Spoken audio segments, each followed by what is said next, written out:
The old man sat in his rocking chair on the porch of Stone Ranch, watching the June sun sink behind the Colorado peaks. His hands, weathered and scarred from a lifetime of work, turned a simple gold ring over and over between his fingers. The metal caught the dying light, flashing like a signal fire across the years. Elijah Stone was 86 years old. His hair had gone white as mountain snow, but his back remained straight as lodgepole pine. His gray eyes, though dim by age, still held the sharpness of a man who had tracked game through wilderness and read the language of clouds and wind. Beside him, silent as a grave marker, sat his grandson.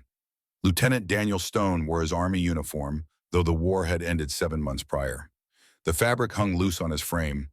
He had returned from France in March, stepping off the train in Denver, with eyes that looked past his family, past the mountains, past everything. The doctors called it shell shock. They said time might heal it. They said many things, but none of them could pull Daniel back from whatever dark place the war had taken him. Daniel sat perfectly still, staring at the mountains. He had not spoken a word in 3 weeks. He barely ate. At night, his father Samuel reported the boy woke screaming, then fell back into silence more terrible than any scream. Eli had seen that look before. He had worn it himself 43 years ago, when he rode down from the high country with nothing but beaver pelts and a bottle of whiskey, hoping something would finish what grief had started. He knew what it meant when a man's eyes went empty like that. It meant his soul had wandered off somewhere and forgotten the way home. The ring felt warm in his palm. His grandmother had worn it first. Then he had placed it on Grace's finger in front of an iron cage while half a town screamed for blood. Grace. The thought of her was a knife between his ribs, even now 6 months after they had buried her on the hill behind the ranch.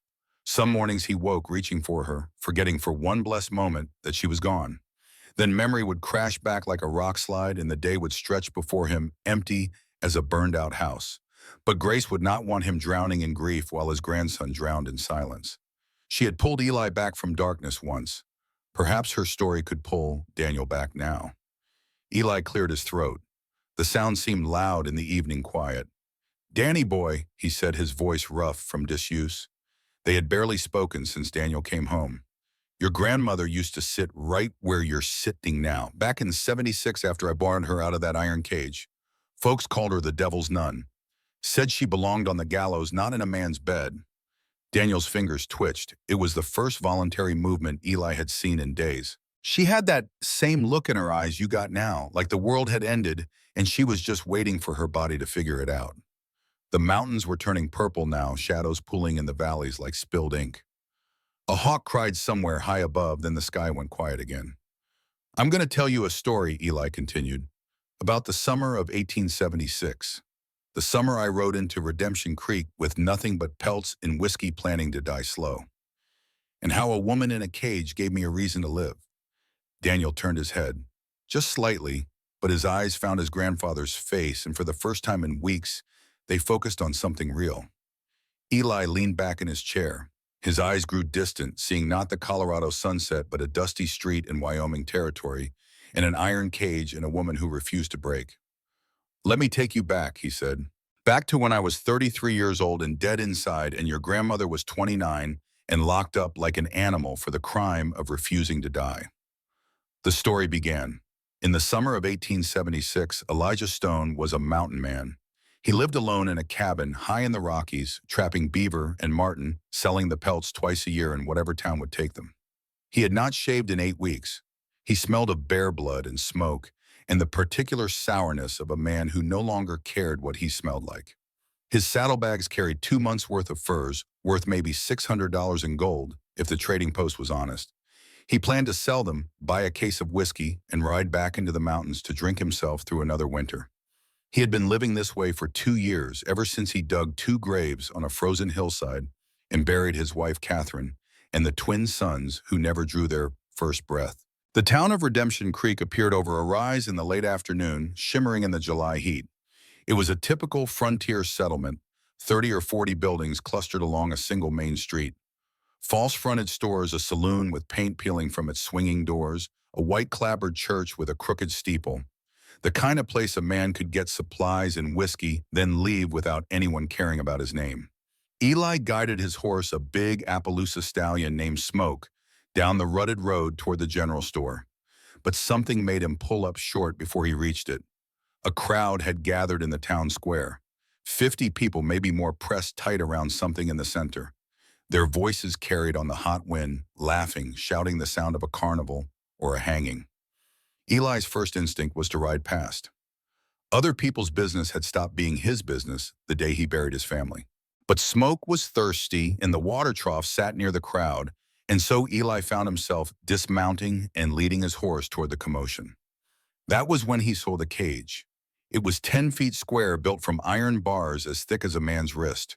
The metal had been welded solid, no gaps, no weakness. It sat directly in the center of the square where horses once tied for watering. Now it housed something else. A wooden sign hung from the bars, painted in crooked red letters, that shouted their message to anyone passing by.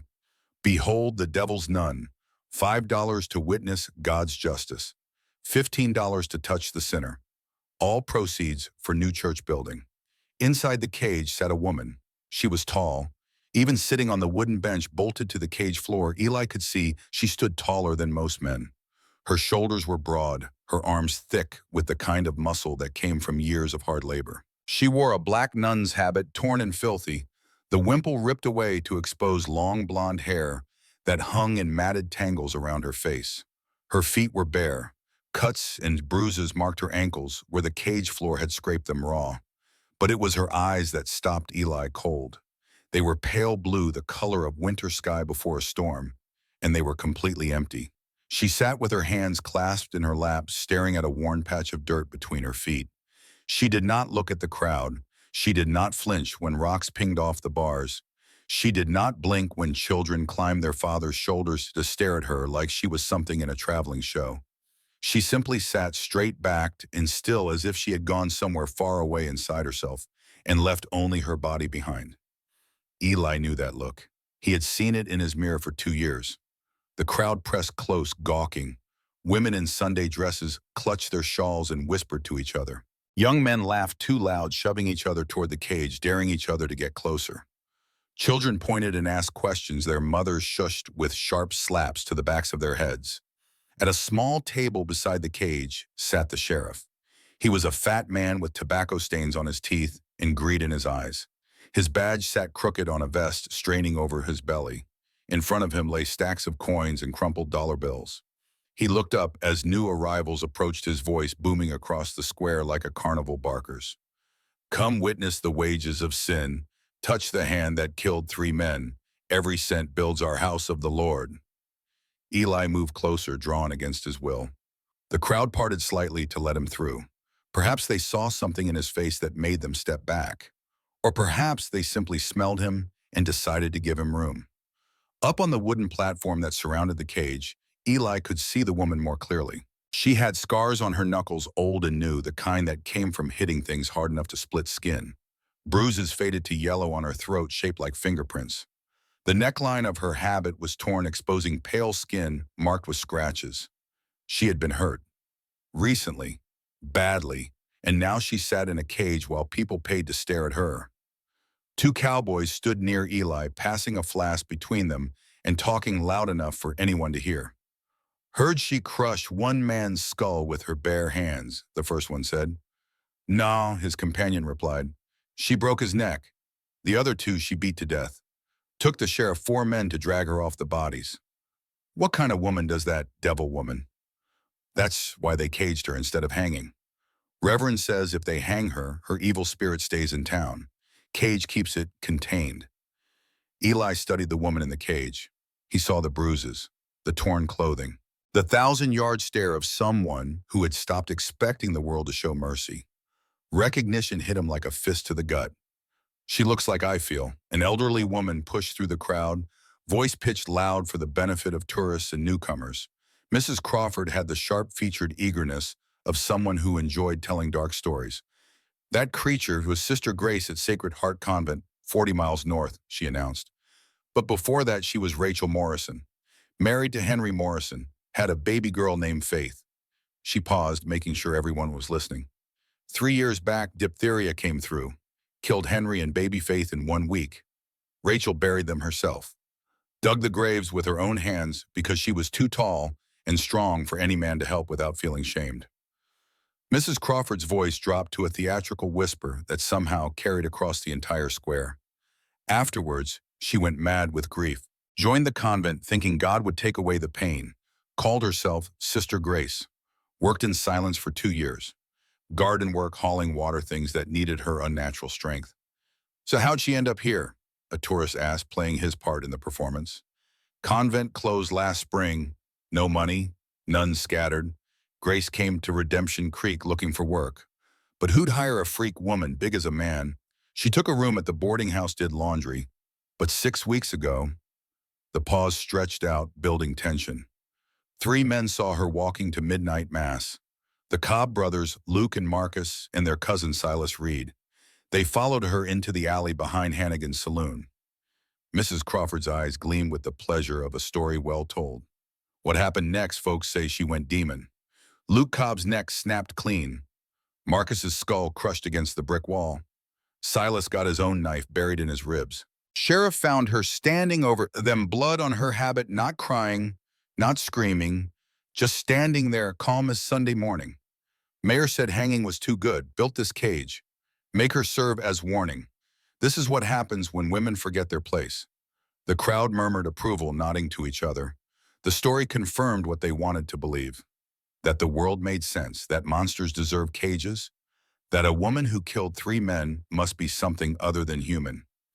Eli looked at the woman in the cage again, at the bruises shaped like handprints on her throat, at the torn clothing, at the emptiness in her eyes. 3 men in an alley at midnight, a woman alone.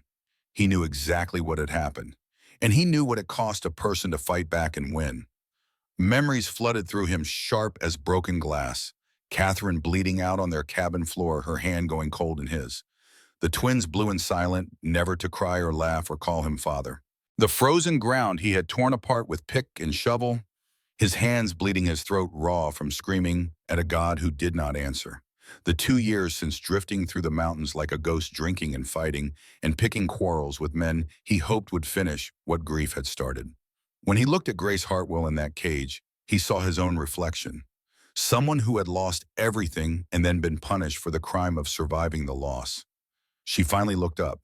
Their eyes met. For 10 seconds, neither moved. The crowd noise faded to a dull roar. All Eli felt was that stare boring into him, like she was reading every scar on his soul. In her eyes, he saw a question. Who are you? In his eyes, she must have seen an answer. Someone who understands. Her lips moved, making no sound, but he could read the word they formed. Help me. Something broke open in Eli's chest. Something that had been frozen solid for 2 years suddenly cracked and started to bleed. He turned away from the cage and faced the sheriff. How much? He said. The sheriff looked up from his coins, confused. $15 to touch stranger. Want to go? Eli reached into his coat and pulled out the leather pouch that held his trapping money. Gold coins, 18 months of work in the high country. Money he had planned to drink away before winter. He poured it onto the sheriff's table. The coins flashed in the afternoon sun, scattering across the wood. $600, maybe more. How much? Eli repeated, his voice flat and cold, to buy her. The silence that fell over Redemption Creek was absolute. Women stopped whispering. Men stopped laughing. Even the babies stopped crying. The entire town seemed to hold its breath. Grace's eyes widened. For the first time since he had seen her, emotion flickered across her face. Shock. Disbelief. A desperate, fragile hope she was afraid to let herself feel. The sheriff's mouth worked soundlessly for a moment. Then he found his voice, nervous laughter bubbling out. She ain't for sale, mister. She's serving her sentence. Eli's hand stayed steady on the pile of gold. His eyes never left the sheriff's face. I can ride to Cheyenne, talk to the territorial marshal. Tell him you're running a human exhibition for profit, violating territorial ordinances. Or you can name a price, and I ride out quiet. Your choice. The sheriff's gaze locked on the gold. Eli could almost see the calculations spinning behind those greedy eyes. The cost of feeding the woman. The effort of maintaining the cage. The crowd that was already starting to get bored after 6 weeks of the same show. And $600 in gold, sitting right there, enough to build 2 churches. The mayor pushed through the crowd, a fat man in a suit too fine for a frontier town. Now see here, you can't just... $700, Eli interrupted, his voice cutting through the mayor's bluster like an axe through kindling. Gold, right now. That's enough to build your church twice over and have money left for stained glass windows. The sheriff licked his lips. His hand crept toward the pile of coins. Deal, he said, the word coming out fast before he could change his mind. His fingers closed on the gold, snatching it toward himself before the mayor could object. The mayor sputtered, but the sheriff was already standing fumbling for the ring of keys at his belt. The crowd erupted, shouting, cursing mothers, shrieking. It was chaos. You can't sell my brother's murderer. The voice cut through the noise like a whip crack. A huge man shoved his way to the front of the crowd. Vernon Cobb, the blacksmith brother to Luke Cobb, who died in that alley. His face was red, his hands clenched into fists the size of small hams. She owes blood debt, Vernon roared. Eli still had not looked away from the cage. He spoke without turning his head, his voice quiet but somehow audible to everyone. Your brother tried to rape her. She defended herself. Law says that's justified. That's a lie. Now Eli did turn. His hand drifted to the gun at his hip, the movement casual but unmistakable. His gray eyes found Vernon's face and held it. You calling me a liar, blacksmith? Vernon Cobb was a big man used to being the biggest man in any room, but something in Eli's eyes made him falter. Maybe it was the absolute absence of fear. Maybe it was the way Eli's hand rested on his gun, relaxed as a man reaching for a dinner fork. Maybe it was the cold certainty that this stranger would kill him without a second thought and sleep fine that night. Whatever it was, Vernon stepped back. The sheriff's hands shook as he worked the key in the lock. He wanted this done, wanted the money counted and this stranger gone before anyone could make him give it back. But before he could open the cage, Eli held up a hand. Wait! He walked onto the platform, his boots loud on the wooden boards. The crowd fell silent again, watching. Eli knelt on one knee in front of the cage. His face came level with Grace's. From his vest pocket, he drew a simple gold ring. It was old, worn smooth by years, but it caught the light and gleamed like a promise. The entire town of Redemption Creek held its breath. Eli's voice when he spoke was rough but clear. Every person in the square heard him. Sister Grace, I don't know you. You don't know me. But I know what it's like to bury everyone you love and keep waking up anyway. I know what it's like when people treat you like you're already dead. He held up the ring so she could see it, so the whole town could see it. My name is Elijah Stone. I'm a mountain man. I got a cabin in Colorado Territory. Rough place, but it's mine. No towns, no crowds, no cages. He paused, letting the words settle. I'm asking you to marry me. Not because I need a wife, because I think two broken people might survive better than one. And because no human being should be in a cage. Grace stared at him, at the ring, at his face. Her lips parted, but no sound came out at first. Why? The word was barely a whisper cracked from weeks of disuse. You could walk away. Eli's jaw tightened. For a moment, pain flashed across his face, raw and unguarded. I buried my wife, Catherine, 2 years back, and our twin boys who never drew breath. Since then, I've been half dead, drinking and fighting and hoping something would finish me. When I saw you in this cage, I saw someone who knows that feeling. His voice dropped lower, meant for her, but caring to the crowd anyway. I thought maybe we could be less alone together. Grace looked down at her hands.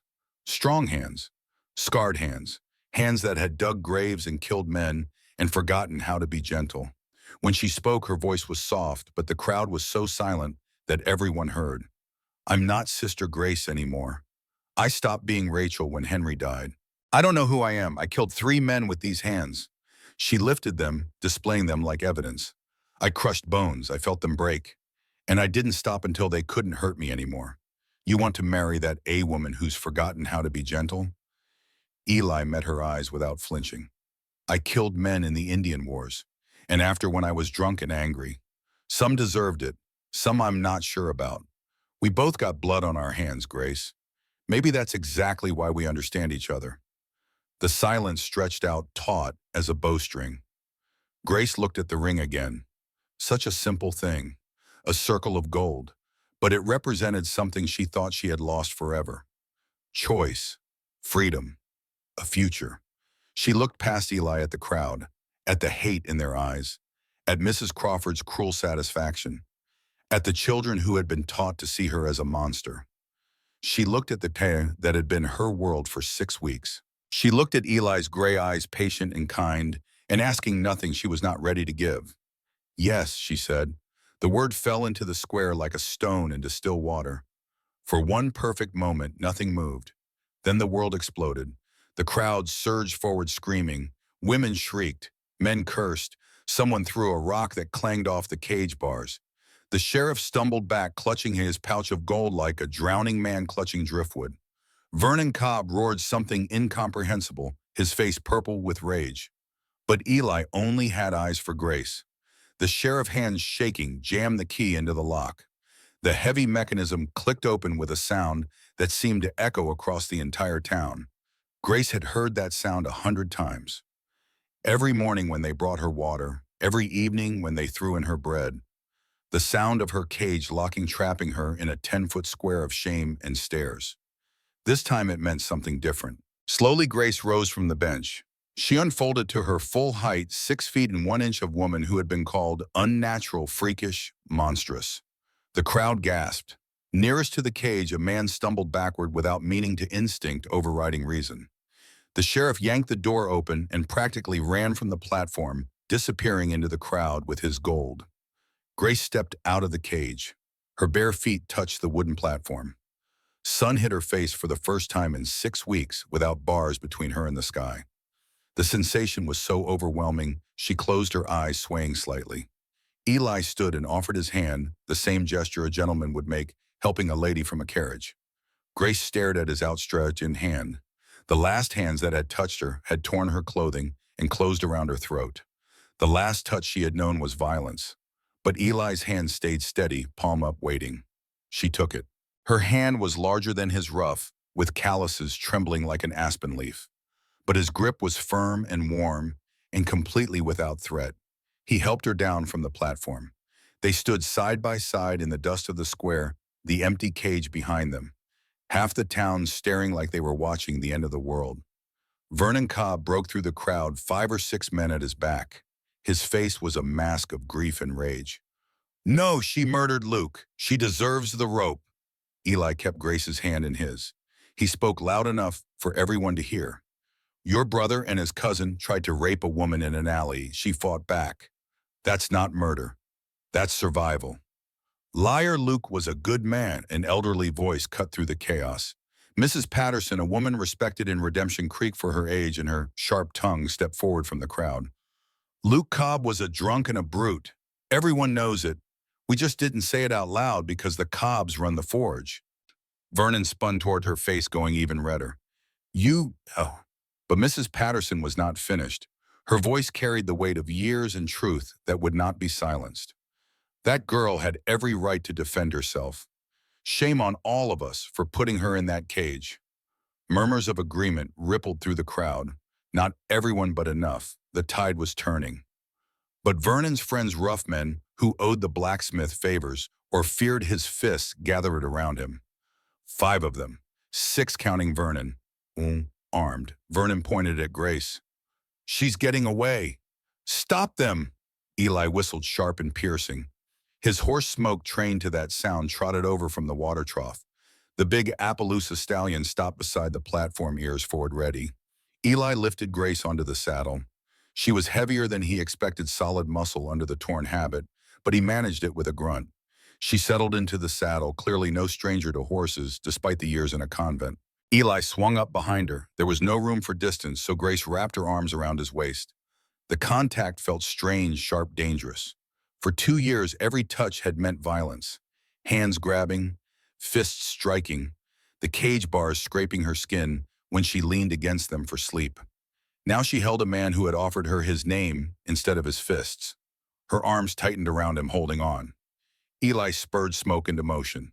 The horse lunged forward into a gallop, scattering the crowd. Behind them, Vernon Cobb screamed for his horse. His friends ran for the hitching posts. The sheriff yelled, "Boys, let it go! I got my money!" But Vernon was past listening. Grief had turned to rage, and rage demanded satisfaction. By the time Vernon and 6 riders got mounted and organized, Eli and Grace were already out of town heading west toward the foothills.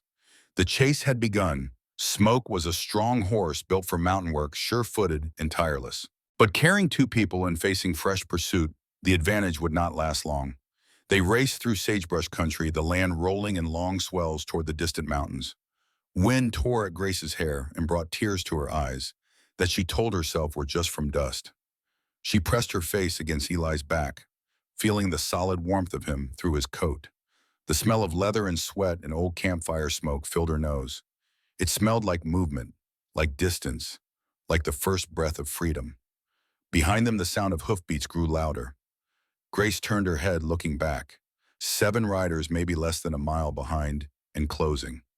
"They're gaining," she said, voice tight. Eli leaned low over Smoke's neck. "Hold on." He guided the horse off the main trail, cutting through rough country where the footing turned treacherous. Rocks and rabbit holes waited to snap a horse's leg. Most riders would slow down, pick their way careful. But Eli knew this kind of country. He had spent 2 years in the high mountains, learning every trick the land could teach. Smoke plunged into a ravine, sliding down the steep slope on his haunches. Grace gasped and held tighter.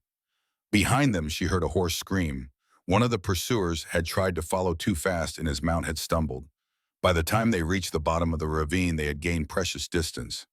Eli pushed Smoke through a narrow creek, the water splashing high, then up the far slope into a stand of pine trees. The shadows swallowed them. He did not stop. He wove through the trees, following game trails invisible to anyone who had not learned to read sign. The pine carpet muffled Smoke's hoofbeats. Another rifle shot cracked through the air. The bullet whined past, close enough to hear, far enough to miss. Grace flinched but did not let go. They burst from the trees onto a rocky slope. Above them, the mountains rose dark against the sky. Below, the last light of day painted the valley in shades of gold and purple. Eli guided Smoke along the ridgeline, moving fast where the footing was good, slowing where loose scree threatened to slide. He was reading the land like a book, finding the paths that would lose their pursuers. Behind them, Vernon Cobb's voice echoed up from the valley, distorted by distance, but clear in its rage.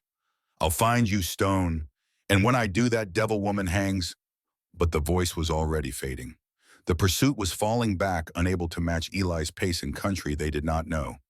As darkness fell complete, Eli finally slowed. He had been riding hard for 3 hours, and Smoke was blowing hard, lathered with sweat. He found a clearing near a small creek sheltered by pines and invisible from the trail below. Here he stopped. Grace slid from the saddle and immediately collapsed onto the grass. Her whole body shook uncontrollably. Adrenaline crashed, delayed shock, 6 weeks of captivity, finally catching up now that the immediate danger had passed. Eli tended to Smoke first, unsaddling the horse and rubbing him down with dry grass, letting him drink from the creek. Only when his horse was cared for did he turn to Grace. She sat where she had fallen, arms wrapped around herself, shaking like she was freezing, though the night was warm. Eli built a small fire, just enough for comfort, and not so large it would be visible from a distance. He filled his canteen at the creek and offered it to Grace. She took it with both hands. They shook so badly, water slopped over the rim and ran down her chin. She drank anyway, great gasping swallows like someone who had been dying of thirst. When she finally lowered the canteen, she met Eli's eyes across the small fire. "What now?" she asked. Her voice was steadier than he expected. The shaking was starting to subside. Eli sat down across from her, keeping the fire between them, giving her space. "There's a preacher in Pine Ridge, 2 days' ride west. If you still want this, we can marry proper. Then head to my cabin in Colorado." He paused, watching her face in the firelight. "And if I change my mind," Grace asked, "then I'll give you supplies money and you can ride wherever you want. You don't owe me anything." Grace studied him for a long moment. The firelight made shadows dance across his weathered face. He looked tired, older than 33, like a man who had seen too much and carried the weight of it alone for too long. "Why did you really do it?" she asked. "And don't say you saw yourself in that cage. There's more." Eli poked the fire with a stick, sending sparks spiraling into the dark. For a while, he did not answer. When he finally spoke, his voice was rough with emotion he had kept buried for 2 years. "2 years ago, I put Catherine in the ground. And our boys.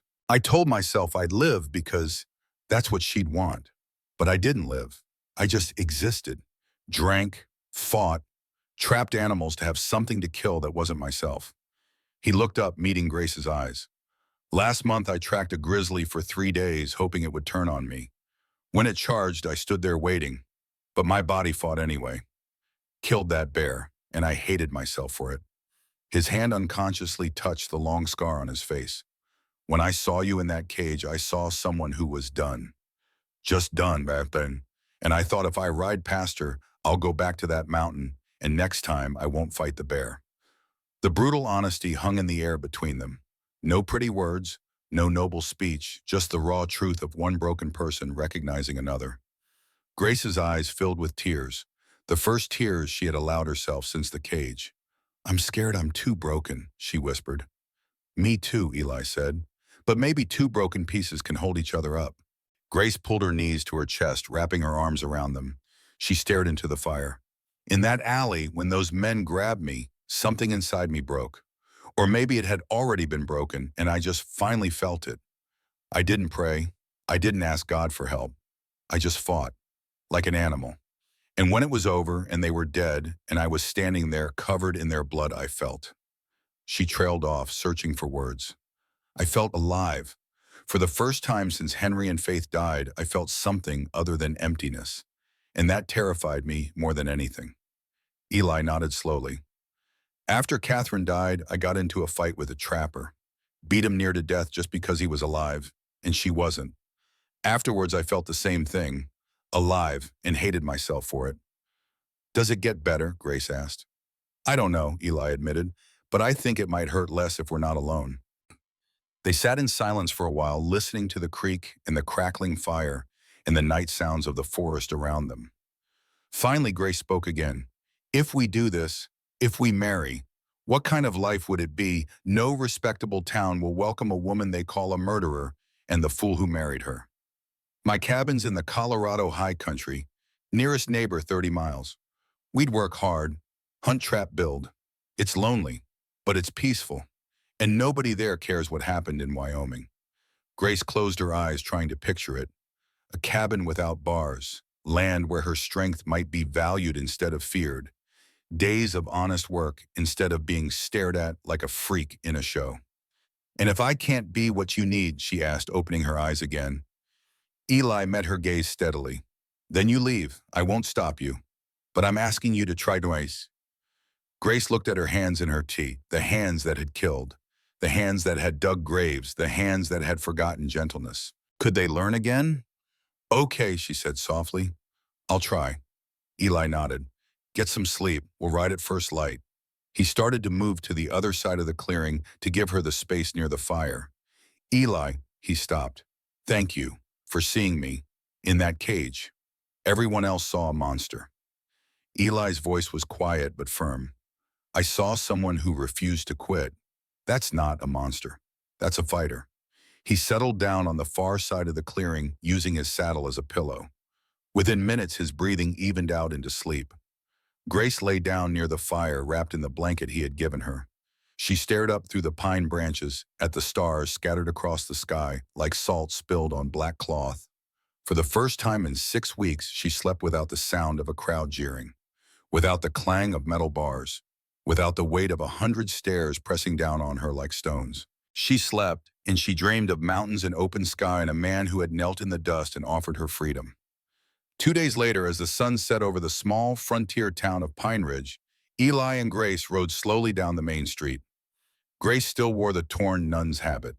Her feet were still bare, though Eli had wrapped them in strips of cloth torn from his spare shirt to protect them from smoked stirrups.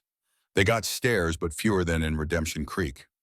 Pine Ridge was smaller, quieter, less interested in other people's drama. The general store was still open. Eli tied Smoke to the hitching post and helped Grace down.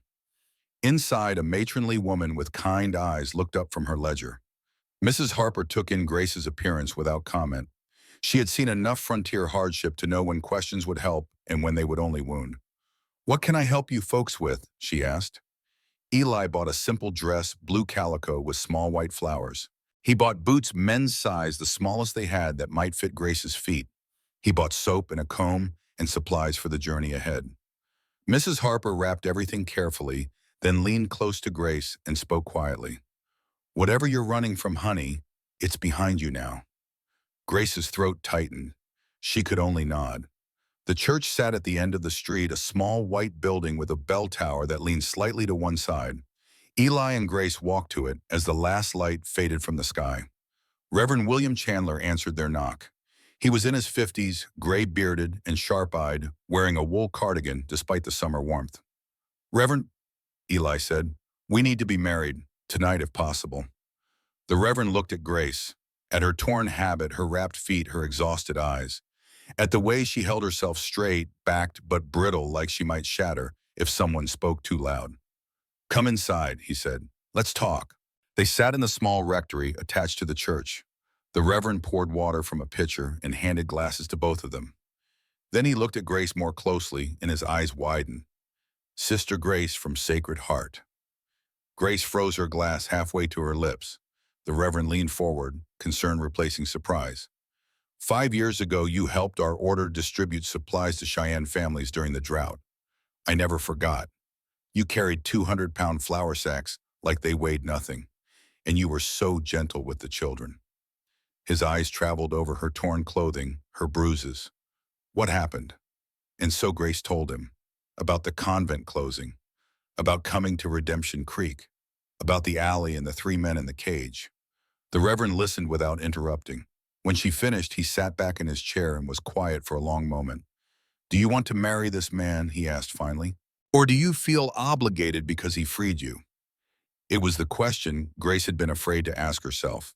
She looked at Eli sitting respectfully on the other side of the small room, his hat in his hands waiting. "I don't love him," she said honestly, "but I trust him. And I think God put him in that square for a reason. Maybe I'm not meant to be Sister Grace anymore. Maybe I'm meant to be something else." The Reverend turned to Eli. "And you, why marry her?" "I'm tired of being alone," Eli said. "And I think she understands loss in a way most people don't. That's more than most marriages start with." Reverend Chandler nodded slowly. "I'll marry you, but first Grace needs to prepare herself. Mrs. Harper will help her bathe and dress properly. You both need to come to this sacrament clean body and soul." Mrs. Harper was summoned. She led Grace to her kitchen, where a large copper tub sat near the stove. She heated water and poured it steaming into the tub, adding lavender soap that filled the room with the scent of summer fields. Grace undressed slowly, her fingers clumsy on the buttons of the ruined habit. When she finally stepped into the water, she gasped. It had been so long since she had felt clean water, warm water, gentle hands. Mrs. Harper washed Grace's hair, working carefully through the tangles and mats. She hummed a hymn as she worked some old song about troubled waters and safe harbors. Grace wept silently, tears mixing with bath water. Mrs. Harper said nothing, just kept humming, kept washing, kept being gentle. When Grace was clean, Mrs. Harper helped her into the blue calico dress. It was too short, hitting mid-calf instead of the ankle, and tight across the shoulders. But it was clean, and whole, and hers. Mrs. Harper braided Grace's long blonde hair in a simple plait and tied it with a ribbon. "Look," she said, turning Grace toward a small mirror on the wall. Grace barely recognized the woman looking back. Not Sister Grace in her black habit, not Rachel Morrison with her husband and child. Someone new. Someone she did not have a name for yet. Someone who might have a future. Meanwhile in the church, Eli knelt before the altar. He had not prayed since Catherine's funeral. The words felt rusty in his mouth. Reverend Chandler sat in the front pew, giving Eli space but staying close enough to listen if confession was offered. "I've killed men, Reverend," Eli said finally. "In the war, after. Some deserved it, some I'm not sure." "Can you be gentle with this woman?" the Reverend asked. "Knowing what she's survived." "I'll try," Eli said. "That's all I got." The Reverend stood and placed a hand on Eli's shoulder. "Sometimes trying is enough. God works with broken pieces. That's his specialty." When Grace and Eli came together in the small church, lit only by candles, they were both clean, both quiet, both uncertain, but willing. 3 witnesses stood with them, Reverend Chandler, Mrs. Harper, and her husband Frank, who had been called from the store. Grace walked down the short aisle in her too-short dress and oversized boots. Her hair was braided, her face clean, her hands clasped in front of her. Eli stood at the simple wooden altar in a clean shirt Mrs. Harper had provided. His hat was in his hands. His eyes were on Grace. The Reverend opened his worn Bible and began the ceremony. The words were traditional, unchanged for centuries. For better or worse, for richer or poorer, in sickness and in health. But when it came time for personal vows, the Reverend added his own words. Elijah Stone, will you honor Grace as God's creation, protect her freedom, and share her burdens? I will, Eli said, his voice steady. Grace Hartwell, will you honor Elijah, share his journey, and build a home with him? Grace hesitated. She looked at Eli's gray eyes, patient and kind, asking nothing she was not ready to give. She looked at the simple gold ring he held, the one that had belonged to his grandmother. She thought of the Pino and the mountains ahead and the choice in front of her. I will, she said. Eli took her hand, so much larger than his rough, with calluses and old scars. He slid the ring onto her finger. It caught for a moment on her knuckle, then settled into place. The Reverend smiled. By the power vested in me by the territory of Wyoming, and by God Almighty, I pronounce you husband and wife. Eli stepped close. He cupped Grace's face in both hands, gentle, as if holding something precious and fragile. He kissed her softly. It was Grace's first kiss in 3 years. The last man who had kissed her was Henry, the morning before diphtheria took him. This kiss was different, gentle, asking permission, giving comfort. Something inside Grace's chest cracked open. Not love, not yet, but the possibility of it. The first small seed of hope planted in soil that had been frozen for so long. Mrs. Harper had tears in her eyes. Even her husband looked moved. That night they took a room above the general store. It was simple. A bed, a wash basin, a window that looked out on the quiet street. Grace stood at the window watching the stars come out over the mountains. She was nervous. She knew what wedding nights meant. She had been married before, but she did not know if she could bear to be touched that way. Not yet. Maybe not ever. Eli sat on the edge of the bed. He looked at her, back at the way she held herself rigid, waiting for demands she was not ready to meet. We don't have to do anything, he said quietly. We can just sleep. Grace turned to face him. I was married. I know what wedding nights are supposed to be, but I don't know if I can. Not yet. Then we won't, Eli said simply. He picked up a blanket and spread it on the floor beside the bed. You don't have to do that, Grace said. This is your money that paid for the room. I didn't marry you for that, Eli said. I married you because I think we can survive together. Everything else, we got time. He lay down on the floor using his coat as a pillow. Grace stood uncertain for another moment. Then she lay down on the bed, fully dressed, on top of the covers. The room was quiet except for their breathing. After an hour, Grace whispered into the darkness, Eli. Yeah, thank you for not expecting things. I meant my vows, Eli said. You're not my property, you're my partner. Silence settled again. This time it felt less heavy, less afraid. Grace closed her eyes. For the first time in 3 years, she fell asleep feeling safe. Not happy, not healed, but safe. And for now, that was enough. Back on the porch of Stone Ranch, 43 years later, old Eli paused in his storytelling. The stars were coming out over the Colorado peaks, the same stars he had watched with Grace on their wedding night. Daniel sat forward in his chair, now no longer staring blankly at nothing. His eyes were on his grandfather's face, focused and present. Did she love you? Daniel asked, his voice rusty from weeks of silence. Then, on the wedding night. It was the first question Daniel had asked since coming home from France. The first words he had spoken. Eli felt something loosen in his chest. His grandson was still in there underneath the shell shock and the silence. The story was reaching him. No, Eli said honestly. Love doesn't work like that, boy. She was grateful, sure. But love, that came later, slower, through 100 small moments, not one big rescue. Like what? Daniel asked. Eli smiled. Like the morning after the wedding when we started the ride to Colorado. Like the river crossing where I nearly lost her. Like the winter that almost killed us both. Like the night she saved my life. Daniel's hands unclenched slightly. The rigid tension that had held him frozen for weeks was starting to ease. What happened next? He asked. Eli stood, his old bones creaking.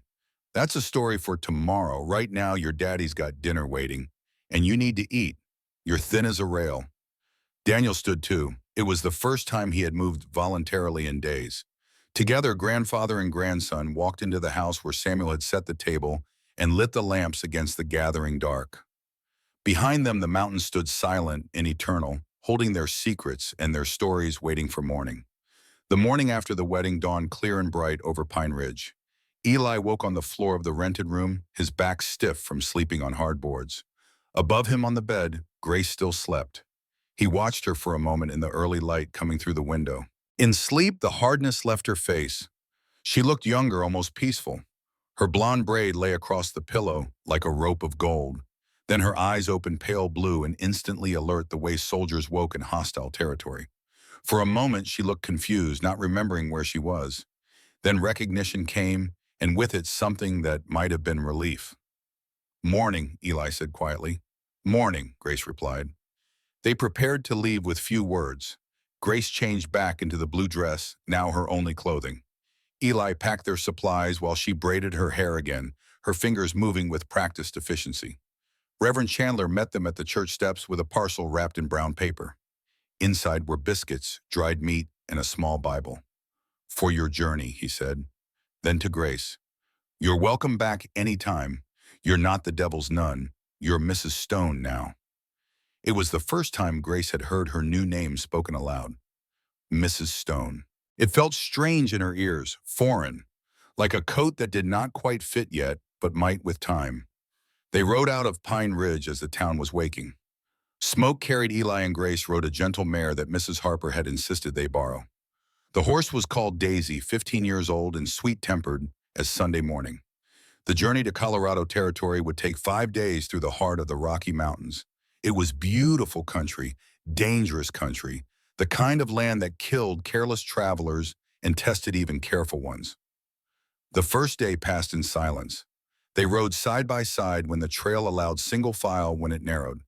The land changed gradually from high desert to pine forest as they climbed into the foothills. Grace watched Eli as they traveled. The way he sat easy in the saddle, reading the terrain like some men read newspapers. How he spotted a deer trail from 100 yards and knew whether it was fresh or old. The way his eyes constantly scanned the ridge lines in the shadows looking for threats she could not yet see. He was comfortable here, she realized. More comfortable than he had been in town. The wilderness was his home in a way buildings never could be. That evening they made camp beside a stream. Eli caught 3 trout with his bare hands, moving so quick and sure in the cold water that Grace barely saw the motion. He cleaned them and roasted them over the fire while Grace gathered firewood. She came back with a dead log that would have taken 2 strong men to carry. She dragged it like it weighed nothing, her strength casual and unconscious. Eli glanced up, hiding his surprise. He had known she was strong. The cage had shown that. But seeing it applied to everyday tasks was different, impressive. As they ate, Grace finally broke the silence that had held most of the day. "How long have you been trapping?" she asked. "Since the war ended. 65, 11 years. You fought?" Eli nodded, not looking at her. "Cavalry, Indian campaigns mostly. Saw things I'm not proud of. Did things I'm less proud of." Grace understood that tone, the weight of memories too heavy to share. She touched her own throat where the bruises had faded to yellow ghosts. "Is that where you got the scar?" she asked, gesturing to the long mark across his face. "No, that was a grizzly. 2 years ago after Catherine died. I was careless. Bear wasn't." "How did you survive?" Eli's jaw tightened. "Stabbed it 14 times before it dropped. Then I passed out from blood loss. Woke up 3 days later in a Shoshone camp. Medicine woman stitched me up. Told me the spirits weren't done with me yet." He poked the fire, sending sparks climbing into the dark. "I didn't believe her. Thought the spirits had forgotten about me when Catherine died. But maybe she was right. Maybe they were saving me for something else." His eyes found Grace's across the flames. She looked down at her hands, turning them over in the firelight. "Scars tell stories," she said softly. "Yeah," Eli agreed. "Question is whether we let the stories define us."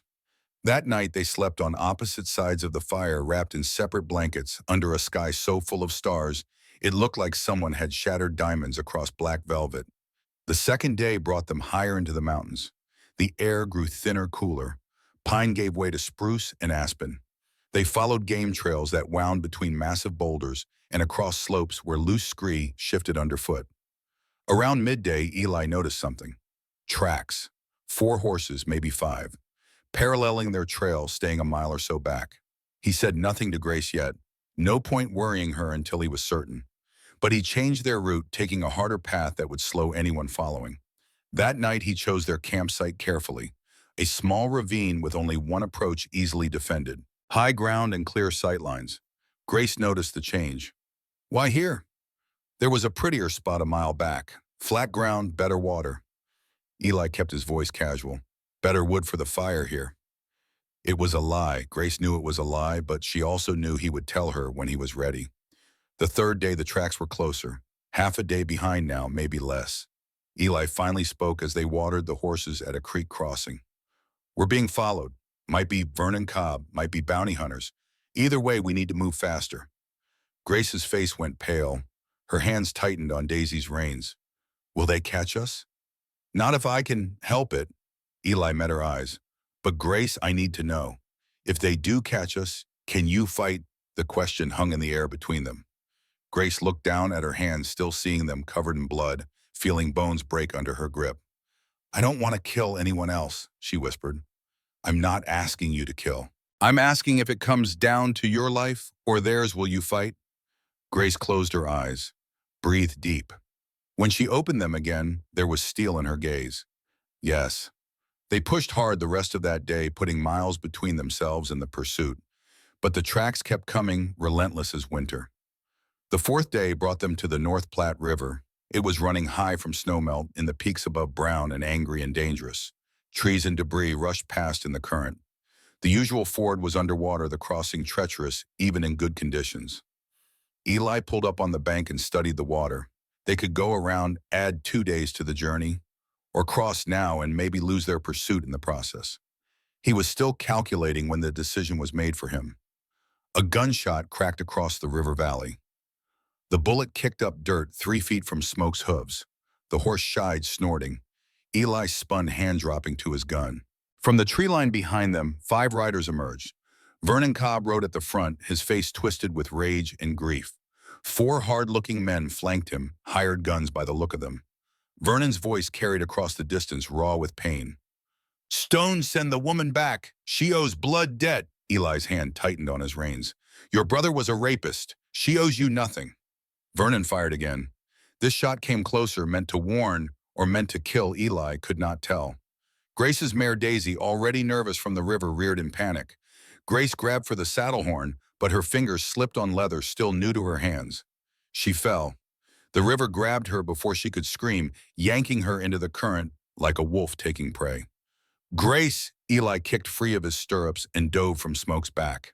The cold water hit him like a fist, driving the air from his lungs. The current was even stronger than it looked from shore, pulling with the weight of 1,000 mountain streams all flowing toward the plains. He surfaced, gasping eyes searching the churning, brown water. There, Grace's blonde head bobbed up 20 yards downstream. She was fighting the current, thrashing her strength, working against her as panic took hold. She went under again. Eli swam hard, angling with the current instead of fighting it. His clothes dragged at him. His boots filled with water and turned his legs to lead. But he had grown up swimming in rivers. Like this, had learned young that water demanded respect and skill, not just strength. He reached Grace as she surfaced a second time, choking and coughing. Grace stopped fighting. But she could not hear him over the roar of the river. Her eyes were wide with terror, fixed on nothing. She grabbed at him with desperate strength, nearly pulling them both under. Eli wrapped one arm around her chest from behind, pinning her arms. She was taller than him, heavier solid muscle. But he had leverage and she had panic. I got you, he shouted in her ear. Stop fighting me. Maybe some part of her heard. Maybe exhaustion simply took her. Either way, she went limp in his grip, trusting him because she had no choice left. Eli kicked toward the far bank, working with the current, letting it carry them downstream while he angled across. His shoulder screamed where the grizzly had mauled it 2 years ago. His lungs burned. The cold water was stealing the strength from his limbs. But he did not let go. They tumbled over rocks that tore skin and bruised ribs. They went under, came up gasping. The world became nothing but brown water and white foam, and the desperate need for air. Then Eli's boots hit bottom. He surged upward, dragging Grace with him. 3 more steps, and they were in shallower water. 4 more, and they collapsed on the far bank, coughing up river water and fighting for breath. From across the river, Vernon Cobb and his men sat on their horses watching. The crossing was too dangerous to attempt now, especially with dark coming on. Vernon's voice carried across the water, thin with distance but clear in its promise. "This ain't over, Stone. I'll find another crossing, and when I do that, murdering woman hangs." But Eli barely heard him. All his attention was on Grace. She lay on her side in the mud, retching up water. Her dress was plastered to her body. Her braid had come undone, and her hair hung in wet ropes around her face. She was not breathing right. Short, gasping breaths that did not seem to bring enough air. Eli rolled her onto her back. Her lips had a blue tinge. He pressed both hands against her chest and pushed hard. Water came up. He turned her head, let it drain, then pressed again. "Come on, Grace. Breathe, breathe." More water, a cough. Then suddenly she was gasping, drawing in great shuddering breaths that sounded like sobs. Her eyes opened, unfocused and terrified. "You're okay," Eli said, his own voice shaking. "I got you. You're okay." Grace grabbed his arm with both hands, holding on like he was the only solid thing in a world gone liquid and treacherous. "I thought I was dead," she whispered. Eli pulled her up to sitting, then into his arms. He held her while she shook, while the fear worked its way out of her system in violent tremors. "Not on my watch," he said into her wet hair. "Not on my watch." They stayed like that for a long time, 2 people who had almost drowned, holding each other on the bank of a river that had tried to kill them. Finally, when the shaking eased and Grace could stand, they moved away from the water. Night was falling fast, and they were both soaked and already starting to shiver as the temperature dropped. Eli built a fire with hands that trembled from cold and fading adrenaline. The first few matches guttered out in the wind. The 4th one caught, and he nursed the tiny flame with dry grass and small twigs until it grew strong enough to accept larger wood. "Strip," he said, not looking at Grace. "You'll freeze in wet clothes." Grace's hands went to the buttons of her dress, then stopped. Even in the extremity of cold and exhaustion, modesty held her. Eli turned his back, giving her privacy. He peeled off his own soaked shirt and pants, wringing them out and hanging them on branches near the fire. He wrapped himself in his oilskin coat, which had stayed mostly dry in his saddlebag. Behind him, he heard Grace's wet dress hit the ground, the rustle of a blanket being wrapped around bare skin. When he turned back, she was huddled near the fire, wrapped head to toe in wool, still shivering so hard her teeth chattered. Eli hung her dress to dry alongside his clothes. Then he sat beside her, close enough to share warmth, but not touching. The fire crackled and popped, throwing dancing shadows across their small camp. Across the river, they could see the distant glow of Vernon's fire. He had made camp for the night, but he would be looking for a crossing come morning. "Did you mean it?" Grace asked suddenly, her voice small in the darkness. "When you said not on your watch," Eli looked at her. In the firelight, wrapped in that blanket, with her wet hair drying in tangles, she looked young and vulnerable, and nothing like the demon woman the cage crowd had seen. "Yeah," he said, "I meant it. If I'd been 2 seconds slower getting to you, you'd be dead. And I'd have failed. Can't lose someone else. Not like that." "Someone else?" "Catherine, the twins. I failed them. Couldn't save them from fever. Couldn't do anything but watch them die." His voice went rough. "I won't fail again." Grace shifted closer to him. "You didn't fail them. You can't stop fever. Can't stop a river either. But I could jump in. I could try." They sat in silence for a while. Then Grace spoke again, even quieter. "Thank you for trying, for not giving up." Eli did not answer with words.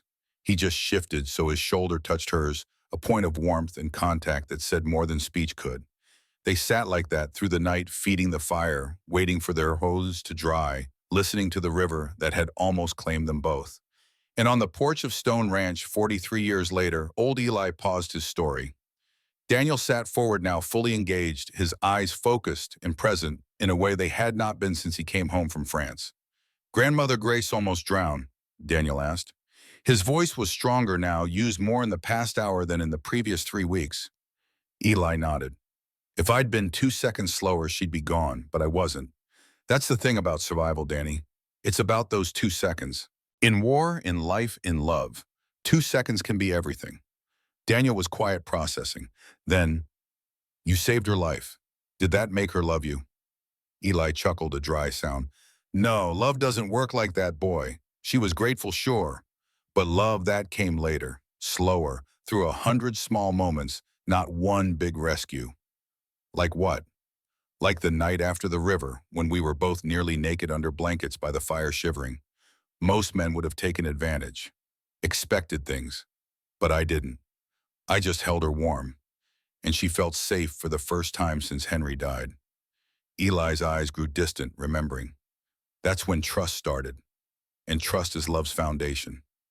Daniel rubbed his face with both hands, a gesture so normal, so human, that it made Eli's throat tight with hope. What happened to Vernon Cobb? Daniel asked. Eli's expression hardened. Oh, he caught up eventually, but that comes later. First there was the winter, and the cabin, and the night your grandmother saved my life. He stood, joints creaking. Come on, your daddy's got lunch waiting. We'll eat, then I'll tell you about Stone Cabin and the blizzard that nearly killed us both. Daniel stood too, moving on his own for the first time in days. Together they went inside, where Samuel had set out cold chicken and fresh bread, and the house smelled like home. The journey to Stone Cabin took another full day after the river crossing. They rode through country that grew wilder with each mile. Pine forests so thick the sun barely touched the ground. Meadows where elk grazed and scattered at their approach. Ridges where they could see for 50 miles in every direction, nothing but mountains and sky, and the vast emptiness of the frontier. Grace's dress had dried, stiff with river mud, uncomfortable but wearable. Her hair had dried in a wild tangle that she could not fully braid. But she was alive, and that seemed like miracle enough. She watched Eli as they rode, the easy competence with which he moved through this landscape. The way he read signs she could not see, finding game trails and water sources and the safest paths through treacherous terrain. This was his world, and he was offering to share it with her.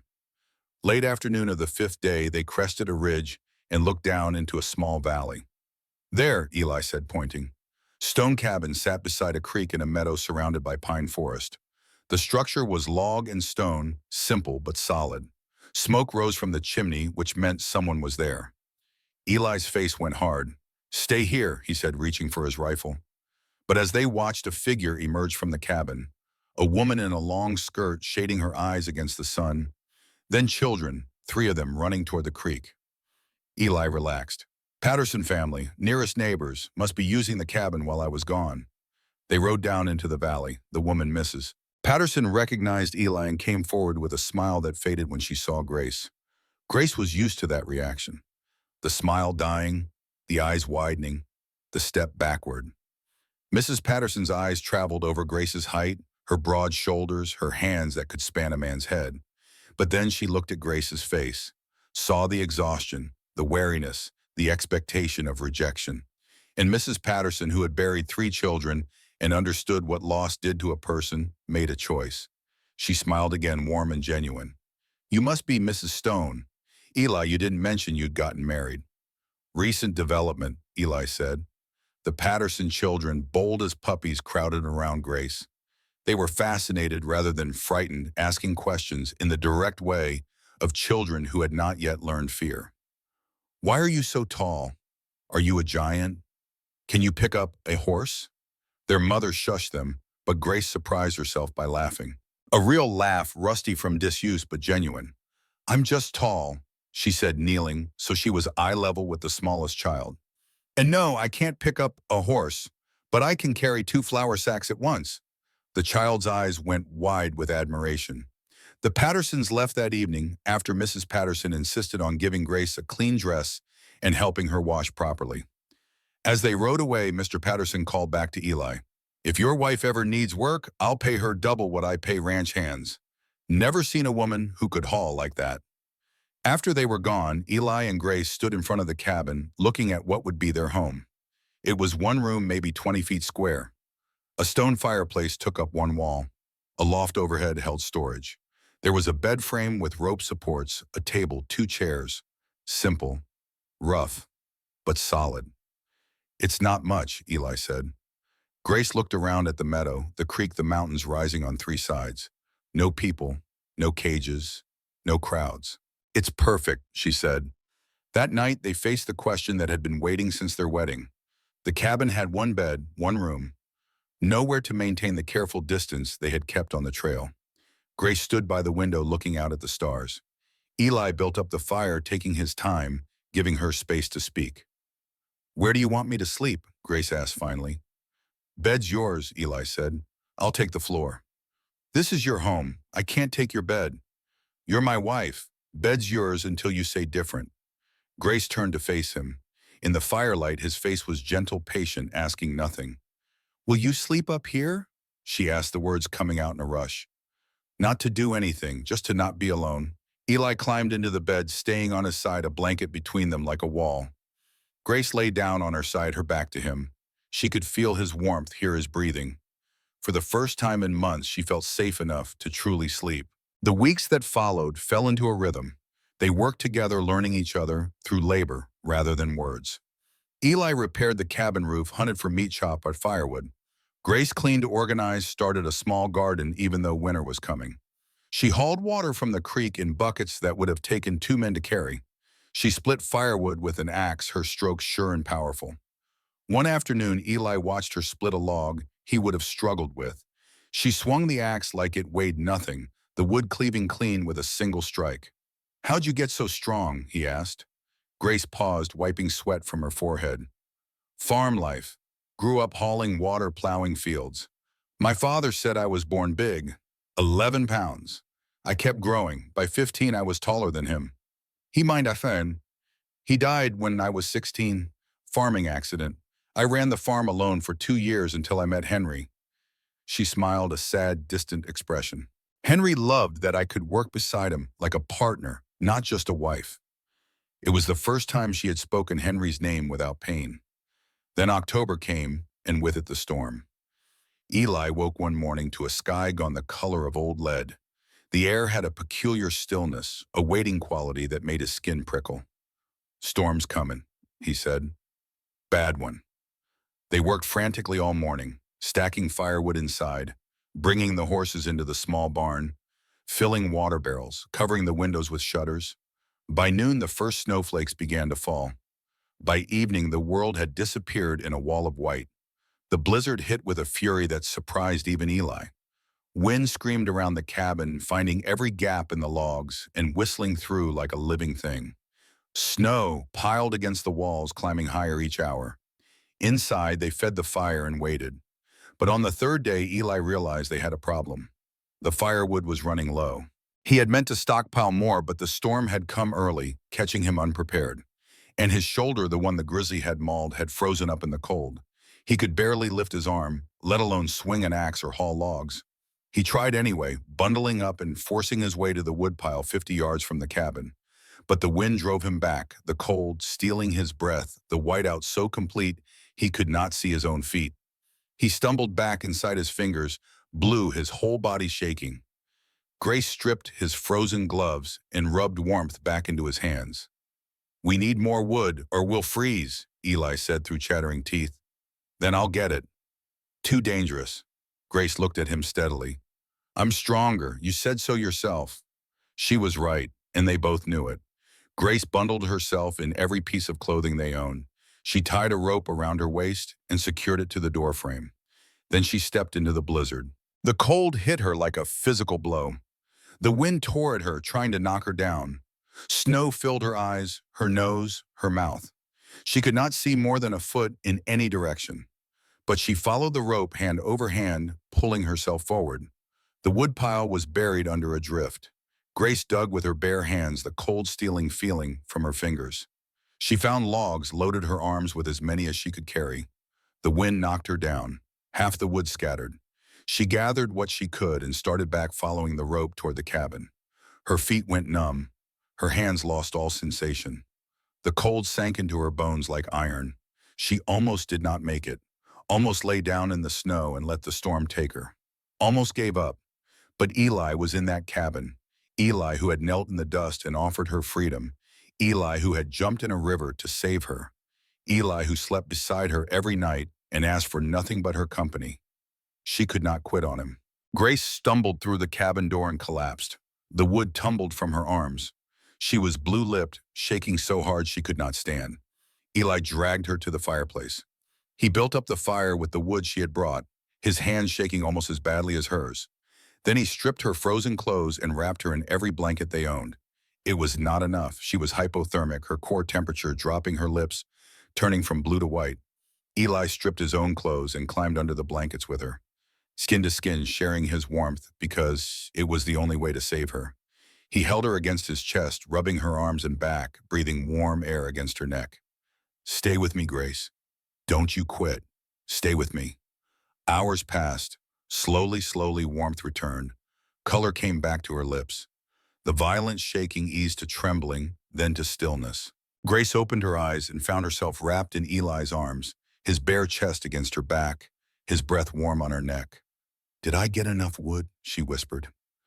Eli's arms tightened around her. She felt wetness on her shoulder and realized he was crying. "You saved us. You got enough. But Grace, if you died out there because I didn't prepare well enough, I couldn't have lived with that." Grace turned in his arms to face him, saw the tears on his weathered face, saw the raw fear still lingering in his eyes. "I'm alive," she said. "We're alive." She put her hand on his face, feeling the stubble, the scar tissue from the grizzly, the warmth of living skin. "We're alive." That night they slept tangled together, not from desire but from necessity and trust. Two bodies keeping each other warm, two souls less alone. When the storm broke on the seventh day, something fundamental had changed between them. They were not just partners anymore. They were bound. Spring came late to the high country, arriving in fits and starts through April and into May. Snow remained on the peaks even as the valley greened. The creek swelled with meltwater, running fast and cold. Eli and Grace had survived the winter. More than survived. They had built something together. The cabin was more comfortable now, with Grace's touches everywhere. Curtains on the windows, herbs drying from the rafters, a small garden plot ready for planting. They fell into an easy companionship, working side by side, sharing meals, sleeping in the same bed without awkwardness now. They were not lovers, not yet, but they were partners, friends, two people learning to trust again. One morning in late May, Grace woke feeling strange, nauseous, tired in a way that sleep did not cure. She knew what it meant. She had felt it before with Faith. She was pregnant. Joy and terror warred in her chest. After Henry died, she had thought she would never have another child. The convent had seemed like the end of that part of her life, but now a new beginning. She told Eli that evening as they sat by the fire. His face went through a dozen emotions in as many seconds. Shock, fear, wonder, and finally a smile that transformed his weathered features. "A baby," he said, his voice rough. Grace nodded, her own smile tentative. "I think so. It's early yet." Eli crossed the small cabin and knelt beside her chair. He put his hand on her belly, gentle, as if touching something sacred. "Grace," he said, and could find no other words.